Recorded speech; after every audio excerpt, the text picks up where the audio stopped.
Olha aqui de novo, pessoal. Vocês perceberam que tem uma discussão que está sempre em alta e que principalmente nas redes sociais gera um debate danado?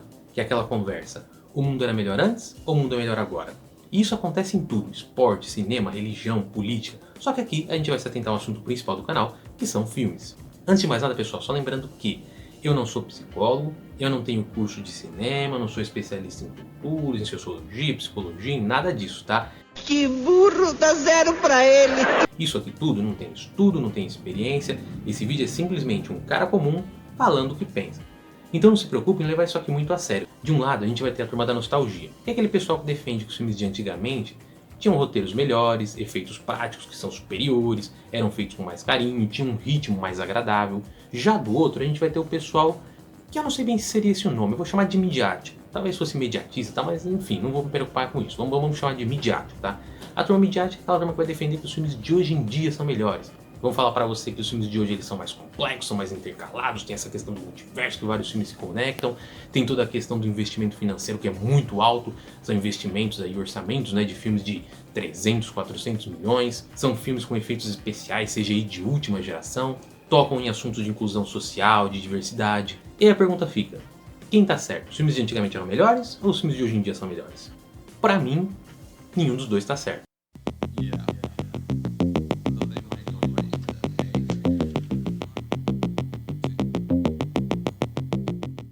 É lógico que tem muito filme antigo que é bom pra caramba, que são verdadeiras obras-primas, que inclusive influenciam os filmes de hoje. Agora, pensar que todo filme antigo era bom, me parece mais um apego a um lugar comum, a uma lembrança ali de algo específico, focado, que distorce todo o resto para fazer parecer que tudo que você já viveu no passado era lindo e maravilhoso. E quando você olha aquilo com mais carinho, quando você entra ali nas entrelinhas, você percebe que nem tudo era tão bom assim. É tipo aquela lembrança que você tem, que na verdade nunca nem aconteceu. Eu tenho um amigo, por exemplo, que falou sobre isso. Ele tinha na cabeça dele uma viagem que ele fez quando era pequeno com os pais e que ele lembrava com baita de um carinho. Ele lembrava da estrada, ele lembrava do clima, ele lembrava de ter comido, ele lembrava de ter conversado com os pais, passando, ele lembrava de um monte de coisa da viagem. E depois de um tempo, ele conversando com os pais dele falaram assim, não, nunca vamos pra aquele lugar, a gente nunca foi pra lá. E tipo, ele falou, cara, era uma lembrança que eu não tinha. Eu simplesmente criei aquilo ali pra ter uma lembrança feliz, sei lá, da onde que veio isso, não sei como é que acontece. Mas é um assunto esquisito, né, porque todo mundo acha que já teve isso, uma lembrança, pô, esse filme é legal, tal, e você vai assistir o filme e fala, pô, não, cara, eu nunca tinha assistido esse filme, que estranho. E isso aí é a questão da nostalgia, que é o que os psicólogos falam que, inclusive, ela é uma válvula de escape para quem tem dificuldade de lidar com a vida adulta, que quando você cresce vem boletos, vem trabalho, vem um monte de problema, e aí você não consegue lidar com essa vida adulta e o seu cérebro procura uma válvula de escape, um ponto feliz ali, alguma lembrança feliz, que começa a trazer um monte de coisa positiva do passado para você ter essa sensação de que aquela vida era melhor do que a de hoje. Que é uma dificuldade de lidar com o dia a dia de hoje. Aí você vai virar e falar assim, mas quando eu era novo eu não pagava conta, não tinha que trabalhar, então a vida não era melhor? Entre aspas, sim, mas se você parar pra pensar, os problemas eles já existiam, eles só não eram problemas seus, eram um problema, por exemplo, dos seus pais. Né? Tudo que você tem de nostalgia hoje dos anos 80 para os seus pais é diferente, talvez para eles fosse uma época horrível, vai saber.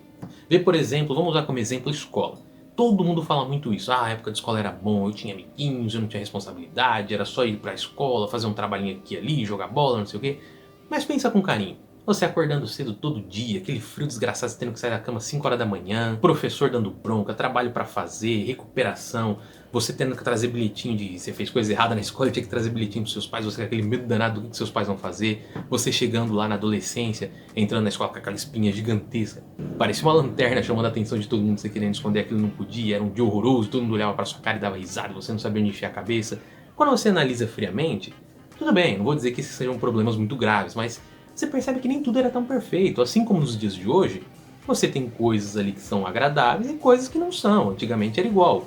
E nos filmes é o mesmo padrão. Você vê muita gente, por exemplo, a minha geração, eu escuto muito isso. Os filmes dos anos 80 são os melhores que existem. Cara, tem tanto filme dos anos 80 que eu assisti na sessão da tarde, no cinema em casa, que, pô, eram umas tranqueiras, eram umas porcaria do caramba. Ah não, mas tinham efeitos práticos. E eram uns efeitos práticos horríveis, uns baratos mal feitos. Umas histórias bobas, pra não dizer inclusive umas que eram até mais do que bobas, eram meio ignorantes e preconceituosas. Ah, mas você tá falando dos filmes dos anos 80, os filmes dos anos 30, dos anos 40, os filmes em preto e branco, esses sim, esses aí são fantásticos. Será mesmo? Ou será que você só não conhece todos os filmes que saíram há 100 anos atrás? Deve ter tido muita bomba lá que só simplesmente não chegou até a gente. Afinal de contas, um filme bom, ele vai passar pelo tempo, ele vai sobreviver aí 100, 200, 300, talvez pra sempre. Um filme ruim, ele é esquecido depois de um tempo. Então será que não tinham filmes lá da década de 20 que eram uma porcaria? Só que a gente nunca ficou sabendo porque nunca chegou aqui, eles morreram lá depois de um tempo, ninguém mais tocou no assunto. Vamos pegar, por exemplo, Metrópolis. Metrópolis foi lançado em 1927. Todo mundo adora esse filme, ou muita gente pelo menos adora, muita gente gosta, muita gente fala muito bem, e é um filme que influencia filmes de ficção científica pra caramba até hoje. Aí fica a pergunta, me fala outros 3 filmes de 1927 que você conhece. Sem pesquisar no Google, claro. Ah, mas Fernando, antigamente tinha menos filmes. E mesmo assim você não consegue lembrar de nenhum. Bom, vai ter gente aí que vai lembrar, mas é muito pouca gente. A grande maioria não vai lembrar. Isso também não quer dizer que esses filmes necessariamente foram péssimos, eles podem só não ter sido tão bons quanto Metrópolis. A gente tem que lembrar que hoje em dia você pega aí um streaming, você assiste 20, 25 filmes por semana se quiser, tem gente que maratona filme e assiste muito mais do que isso. É muito mais fácil você assistir 25 filmes numa semana e apontar os que são ruins, do que apontar filmes ruins que passaram há 100 anos atrás. Além do fato de que hoje em dia você tá vendo o filme ser lançado ali na hora, né? Toda semana você vê o lançamento, então você consegue lembrar do filme ruim. O filme que saiu na semana passada e era ruim, você lembra. Agora o filme ruim que saiu há 100 anos atrás, você não vai lembrar. Agora o que você pode lembrar é de deixar um like nesse vídeo, né? Afinal de contas o canal é novo e essa força ajuda muito. Se você é da turma da nostalgia, você tá pensando, esse babaca falando mal da nostalgia, eu vou deixar um like pra ele. Calma, espera um pouco e assiste o resto do vídeo, que agora eu também vou falar o outro lado da moeda. Aí talvez você queira deixar um like lá no final então, mas lembra de deixar lá, tá? E se você é da turma mídia, já deixa um like agora, porque talvez no fim do vídeo você não queira mais deixar. Então dá essa força aí porque o canal é novo e ajuda muito. Ah, mas então você tá falando que a nostalgia engana a gente e que as coisas antigas não eram boas? Não, existiam coisas boas, só que também existiam coisas ruins. E os filmes de hoje, eles são todos bons? É claro que não.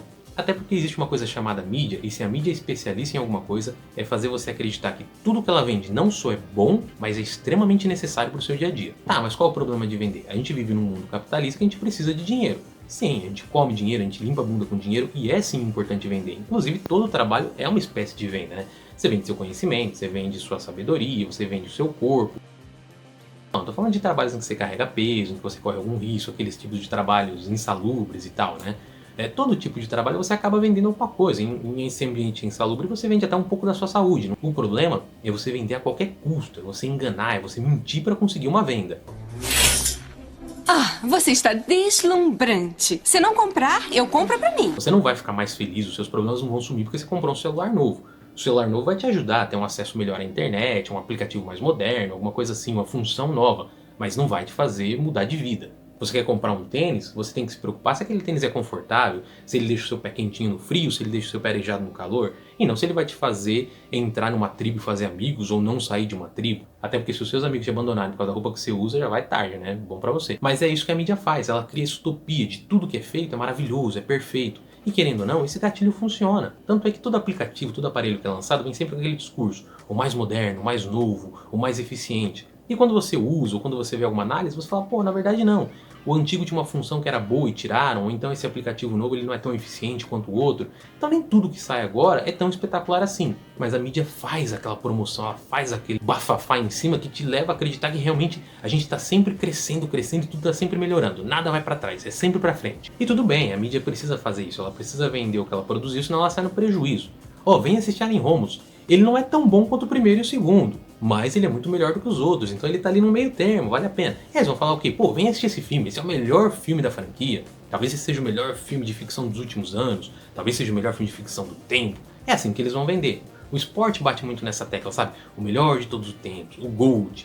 O que é uma óbvia mentira, a não ser que você realmente acredite que a sua geração nasceu virado para a Lua e que todos os planetas se alinharam para o melhor jogador de basquete, o melhor jogador de futebol, o melhor jogador de futebol americano, o melhor piloto, a melhor jogadora, a melhor boxeadora, todos os melhores de todos os tempos estão atuando exatamente agora e você é o privilegiado de poder ver tudo isso ao mesmo tempo. Eles estão fazendo a parte deles de tentar não sair no prejuízo e ganhar dinheiro. A questão é que não deixa de ser uma manipulação e uma bela de uma enganação. É claro que hoje em dia também tem muito filme bom, com um roteiro muito bem trabalhado, filme muito bem estruturado, filmes que foram feitos ali com muito carinho, que são bem artísticos, que quando tiverem o tempo de se firmar, de se estabelecer, também vão virar grandes obras que vão influenciar no futuro. Daqui 50, 60 anos, vão ter filmes de hoje em dia que também vão ser vistos como obras-primas e que vão influenciar obras do futuro. Mas qual que é o problema aqui? É que quem produz filmes percebeu o seguinte: se eu faço um filme, eu vendo um X dinheiro. Se eu fizer 100 filmes, talvez eu venda 100x dinheiro. Então, vamos produzir em massa. E agora eles estão produzindo um filme a rodo. E qual que é o problema de fazer tanto filme? Além do óbvio, né, de que com muito filme é difícil você fazer um trabalho legal, porque você tem pouco tempo para fazer ele, até mesmo para você criar aquele hype, aquela expectativa é complicado. O cara ele tem que te promover um filme, para fazer você esquecer dele em uma semana para já promover o próximo. Então, quais são as estratégias que eles usam aqui para isso? A primeira delas é trazer inclusão e diversidade. Só que a gente sabe que na grande maioria dos casos, eles não estão preocupados em questões sociais, nem igualdade, nem nada disso. A única função ali é tentar trazer mais público, um público diferente e pegar o dinheiro deles. Ninguém está muito preocupado com igualdade, só com o dinheiro que eles vão ganhar. Que por si só já é uma certa propaganda enganosa, que eles te prometem uma coisa que na verdade não é bem aquilo, é mais ali um papinho furado para pegar o seu dinheiro. A segunda é apelar para investimentos altos. Você gasta 400 milhões de dólares e fala assim, olha como eu gastei dinheiro, então eu tenho 30 atores famosos, eu tenho CGI de última geração, foi um baita de um orçamento, e se é caro é bom. Também não é totalmente verdade, né? Porque um filme bem feito com muito dinheiro pode até ser bem feito, mas não necessariamente bom. E até tem o caso do filme que é caro e mesmo assim é uma merda. E a outra opção, que é uma que eles apostam muito, é aquela propaganda mentirosa. O melhor filme do ano, o melhor filme da década, a melhor ficção científica da história. E apesar de a gente não acreditar nessas frasezinhas, muitas vezes você vê o trailer e você percebe que o filme não é nada daquilo, esse tipo de gatilho acaba enganando. Talvez não todo mundo, talvez não sempre, mas gente o suficiente para fazer essa propaganda continuar sendo válida. Até mesmo porque se o filme for uma merda, quem produz ele não vai admitir isso nunca. Eles vão falar que não saiu a edição do diretor, que o filme foi cortado de uma maneira errada, que foi promovido de uma maneira errada, que teve um evento que atrapalhou. Nunca o filme é ruim. Sempre vai ter uma justificativa. Junto com isso, vai ter um público que vai gostar e vai comprar essa ideia de que o filme é bom, e isso vai vir uma bola de neve. Eles falam, ó, a gente falou que esse filme era bom e tem gente aqui que tá concordando com a gente. Eu falei que ia fazer o melhor filme da história e tem gente aqui confirmando que assistiu e achou. Então eu vou fazer um outro melhor ainda e os caras vão falar de novo que é melhor. Eu lanço um outro que eu falo que é melhor ainda e vai ter gente falando. Então esse discurso de ser o melhor da história vai estar sempre se sustentando. E Fernando, e o multiverso? Você não falou do multiverso, que é uma característica muito importante dos filmes atuais. Eu não falei do multiverso por um motivo. Eu acho que ele ficou chato. Mais ou menos quando ele foi criado. Acorde! Tem filmes aí que envolvem um pouco de multiverso, que até que são legais ali, sabe? Uma certa conexão, estilo os filmes do Tarantino, que tem aquela pegada do cigarro, ou então os do Ridley Scott, que ele fala que todos eles estão no mesmo universo ali e tal.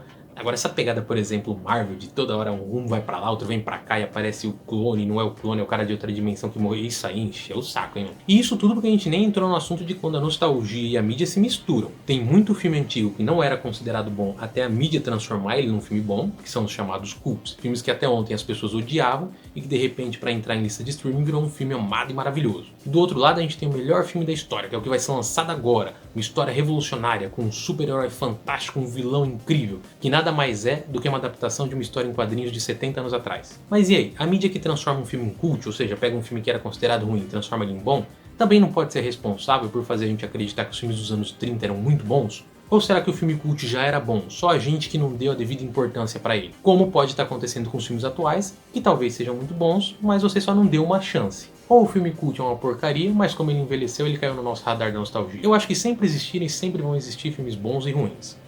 Alguns muito bons, alguns muito ruins e muitos mais ou menos. Até porque tudo isso é extremamente relativo. Determinar se um filme é bom ou ruim já é algo tão subjetivo. Determinar então se em um determinado espaço de tempo todos os filmes que foram produzidos ali eram bons ou ruins, nem se fala. E aí, você concorda com alguma coisa que eu falei? Discorda de alguma coisa? Discorda de tudo? Tá me achando um babaca? Fala aí nos comentários, ajuda no engajamento, dá essa força. É isso aí, pessoal. Eu agradeço a paciência de todo mundo, um beijão pra todos e tô vazando. Não tão rápido, cavalheiros. Isso não vai resolver nada. Muita gente aqui já caiu dura no chão e o que estamos ganhando com isso? Não está adiantando nada.